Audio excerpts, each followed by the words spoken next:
Paso High School, often called the Lady on the Hill, is one of the oldest and most iconic schools in Texas.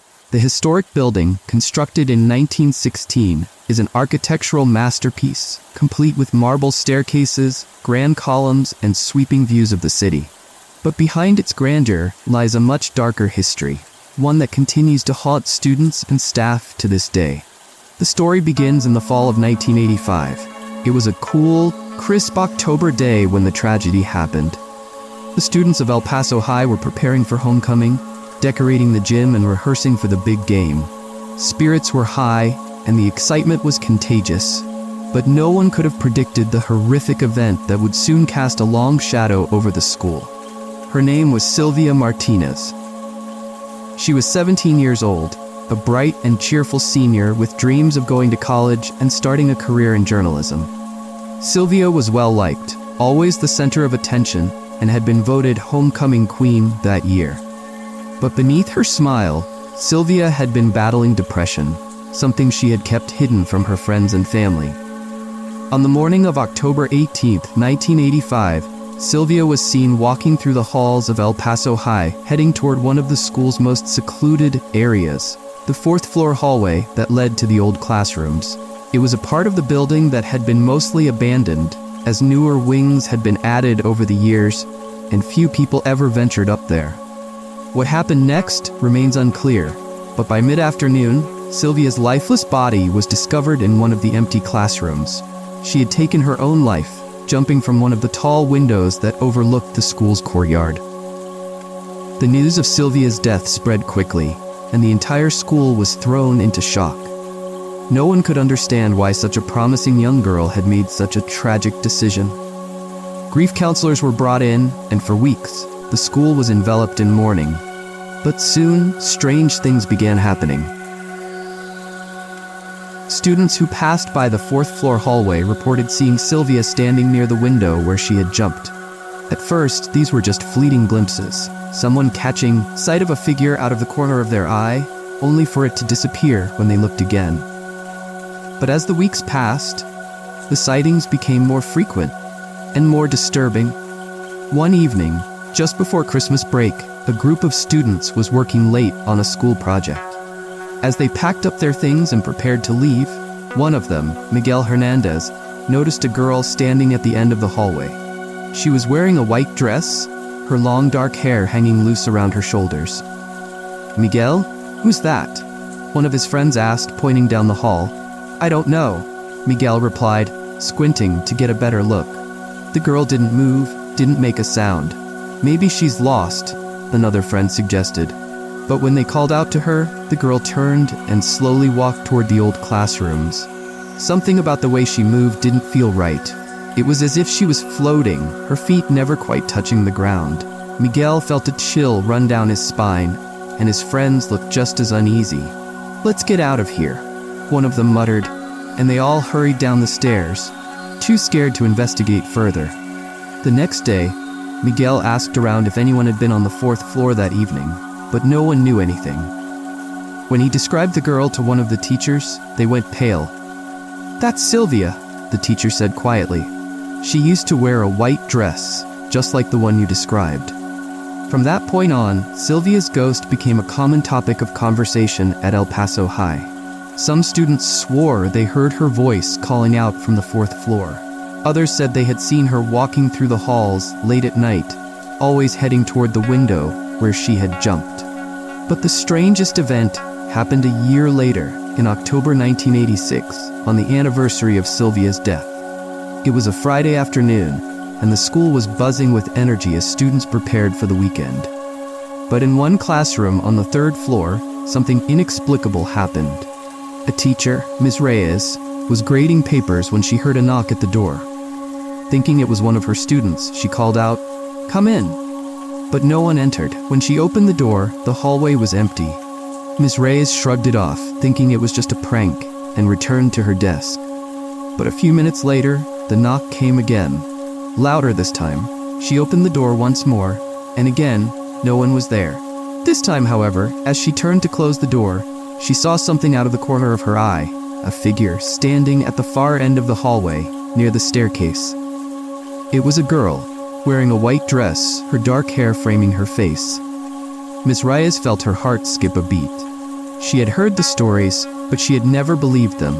Slowly, she stepped into the hallway, calling out to the girl. But as soon as she took a step forward, the figure vanished. Shaken, Miss Reyes quickly returned to her classroom and locked the door. She didn't mention the incident to anyone until weeks later, when another teacher reported seeing the same girl in the same spot.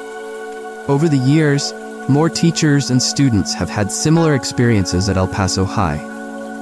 Sylvia's ghost has been spotted in various parts of the building, always in the same white dress, her face emotionless. Some say she's trapped in the school, unable to move on because of the tragic way her life ended.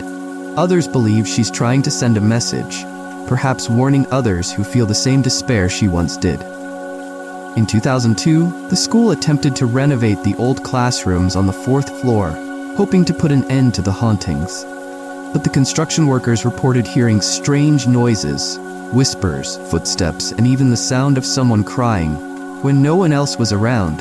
Eventually, the renovations were abandoned, and the 4th floor was once again left empty. To this day, El Paso High remains one of the most haunted schools in Texas. The students who walk its halls speak in hushed tones about Sylvia's ghost, and few dare to venture near the 4th floor after dark. But every year, on the anniversary of her death, someone inevitably hears the faint sound of knocking on a classroom door, or catches a glimpse of a girl in a white dress near the window where she took her final breath. And every year, the legend of Sylvia Martinez grows stronger. A chilling reminder that some tragedies can never be forgotten.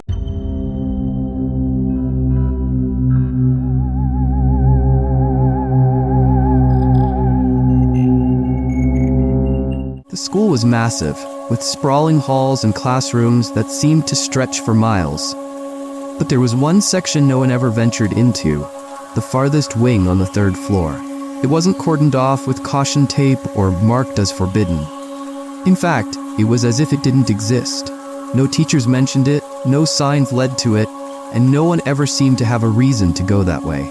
But everyone knew it was there, tucked behind the newer renovations, gathering dust. To the students who'd been there long enough, it was known as the Silent Wing. The rumors were vague but persistent. Some said it had been abandoned after a tragic accident, while others whispered about a teacher who had lost her mind and, worse.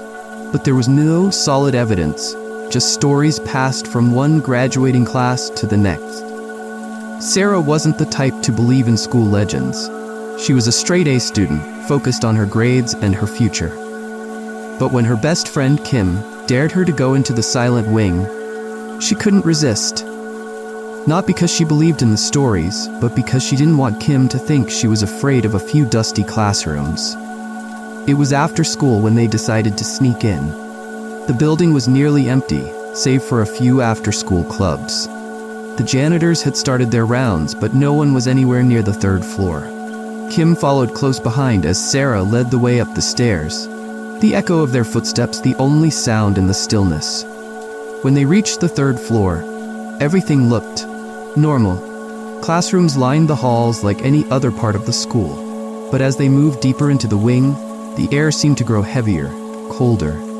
The lighting was dimmer here, as if the bulbs hadn't been changed in years. "Are we really doing this?" Kim whispered, her voice wavering slightly. "Of course," Sarah replied, though her confidence was beginning to wane. "It's just an old part of the school. There's nothing here." But as they turned the corner, they saw it, a door at the end of the hall, slightly ajar, leading to a part of the building that seemed older, untouched by time. The air was thick with dust, and the silence was deafening. "I bet no one's been here in years," Sarah said, trying to keep her voice steady. Kim hesitated, glancing over her shoulder. "Maybe we should turn back." But Sarah wasn't about to back down. She pushed the door open further, revealing a dark hallway beyond. There were no windows, and the only light came from a single flickering bulb hanging from the ceiling. The hallway stretched on longer than it should have, much longer. It didn't make sense. The school wasn't this big, was it? Yet every step they took seemed to pull them further into something wrong. They passed by old, forgotten lockers, some still locked, others hanging open, their contents long since removed. The air was colder here, biting into their skin despite the warm weather outside. And then they heard it, a soft, distant sound like the faintest whisper of children's laughter. Sarah froze. "Did you hear that?" Kim nodded, eyes wide with fear. "Let's go back, now." But before they could turn around, the laughter grew louder and closer. And then something else. A scraping sound like metal dragging against the floor. "What is that?" Sarah whispered, her heart pounding in her chest. Kim didn't answer. She was already backing away, her eyes fixed on the far end of the hallway where the shadows seemed to twist and move. And then they saw it, a figure barely visible in the dim light, standing at the end of the hallway. It was tall, unnaturally so, its limbs long and spindly, like something out of a nightmare. Its face was obscured, but they could feel its eyes on them. For a moment, they were frozen, unable to move, to breathe. And then, without warning, the figure started toward them, its footsteps echoing in the silence. "Run!" Sarah screamed, grabbing Kim's arm and pulling her back the way they came. They sprinted down the hallway, their footsteps loud and frantic. But no matter how fast they ran, the hallway seemed to stretch on endlessly. The door they had entered through was nowhere in sight, and the figure was getting closer, its movements impossibly fast. "Where's the door?" Kim cried, her voice shaking with panic. "I don't know." Sarah shouted back, her breath coming in ragged gasps. Just as they thought the figure would catch them, the hallway suddenly shifted, and they found themselves back in the main part of the school, the door to the silent wings slamming shut behind them. They didn't stop running until they were outside, the cool night air hitting their faces like a slap. They stood there for a moment, gasping for breath, too terrified to speak. What was that?" Kim finally managed to say, her voice barely above a whisper. "I don't know," Sarah replied, her hands trembling. "But we're never going back." They never spoke of the silent wing again, and no one else seemed to know what they had seen. But from that day forward, whenever Sarah walked past that part of the school, she could feel its eyes on her, waiting, and she wasn't the only one.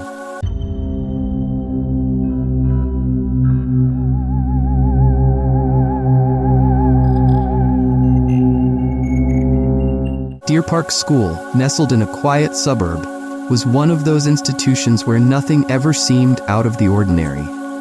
The red brick building had been standing for decades, its classrooms filled with laughter, the usual chatter of students, and the routine of everyday school life. But in the mid-1990s, that normality began to unravel, and the stories that followed have since become legend. It all started with small things that most people would ignore. Teachers noticed the occasional flicker of lights in classrooms or the unexplained chill in certain hallways. These were brushed off as electrical issues or drafts from the old building. But the real trouble began in the basement. The basement of Deer Park was used for storage, old desks, broken equipment, and unused textbooks piled high. Only the janitor and a few staff members ever had reason to go down there. It was cold, damp, and smelled of mold, not a place where anyone lingered longer than necessary. But it soon became a focal point of strange activity. One evening, after school had let out, the janitor, Mr. Thompson, was finishing his rounds. He had been working at Deer Park for over 20 years and knew every creak of the floors and every quirk of the old building. But that night, as he descended into the basement to grab a spare light bulb, he heard something that sent a chill down his spine, a faint sound, almost like a child crying. Thinking a student might have wandered down there, Mr. Thompson called out, "Hello? Is anyone down here?" The crying stopped, replaced by an eerie silence. He scanned the room, the weak beam of his flashlight cutting through the darkness, but saw nothing. Assuming it was his imagination, he grabbed what he needed and headed back upstairs. But as he reached the top of the stairs, the crying started again, louder this time, as if coming from right behind him. Mr. Thompson whipped around, his heart racing, but the basement was empty. Shaken, he locked the door and left for the night, vowing to ignore whatever he had just experienced. But the next day, the rumors started. A group of students claimed they saw a figure standing at the basement door, a small child, dressed in old-fashioned clothes, staring at them. When they blinked, the figure vanished. At first, no one believed the stories. The teachers laughed it off as overactive imaginations, and the principal dismissed it entirely. But the sightings continued. more and more students began reporting glimpses of the child, always in the same spot near the basement door. Sometimes, they heard crying, like Mr. Thompson had. Other times, they saw the child running down the hall, disappearing around a corner before anyone could get close. The school counselor, Miss Avery, took an interest in the growing number of reports. She didn't believe in ghosts, but she was concerned about the emotional toll it was taking on the students. Some of them refused to walk past the basement, claiming they felt a presence there. Others were losing sleep, perhaps convinced the child would follow them home. One afternoon, Miss Avery decided to investigate for herself.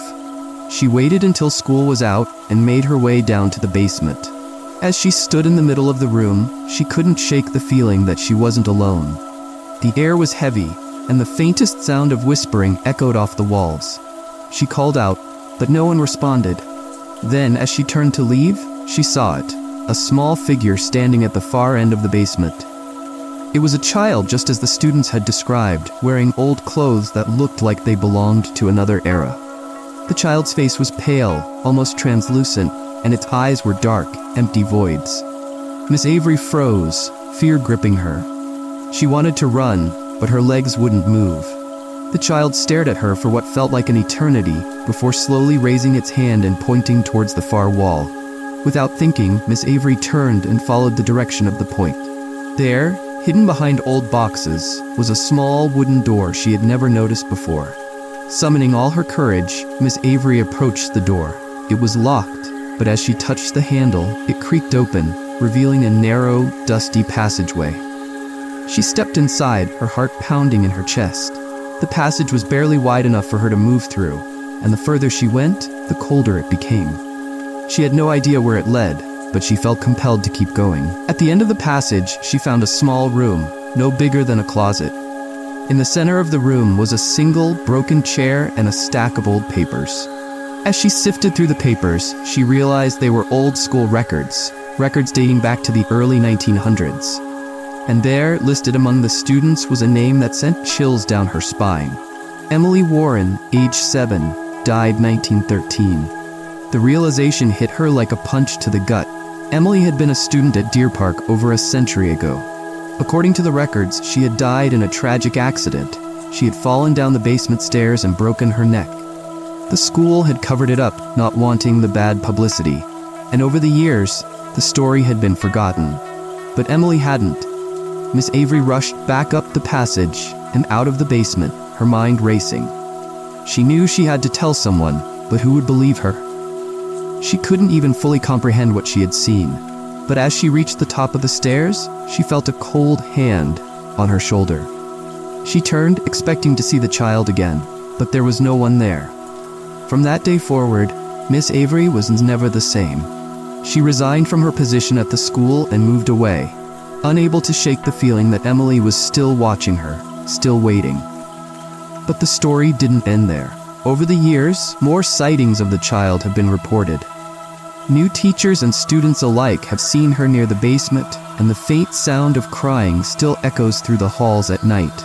Some say Emily is searching for someone to acknowledge her, to tell her story. Others believe she's trapped, forever reliving the moment of her death.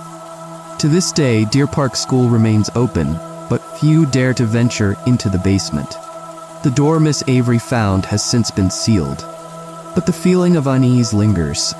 Those who know the story of Emily Warren can never forget her.